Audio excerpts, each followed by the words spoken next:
Welcome once again to iTech, and thank you for choosing this video. If today happens to be your first time or you have been watching my video and still you haven't subscribed, please do well to subscribe, like and share this video. Now today's video I'm going to show you guys how to get free 15 gigabytes of data plus 60 minutes free airtime for 3 months. Now for you to get this offer, you need to sign up for Vodafone eSIM.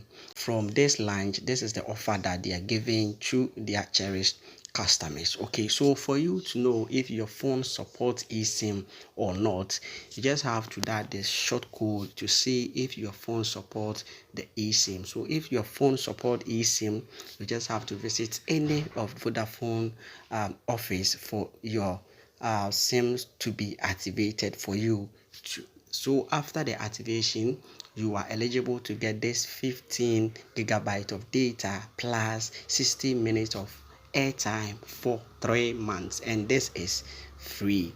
Okay, so all what you have to do is just dial star 700 star 6 hash and then you hit on send.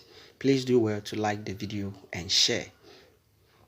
So as you can see, my phone is not supported. Okay, so update to an eSIM enabled phone to enjoy 15 gigabytes plus 6 minutes to call, 60 minutes to call all network for 30 months. So guys, this is what you need to do to get this 15 gigabytes of data and 60 minutes of call time on Vodafone. Thank you.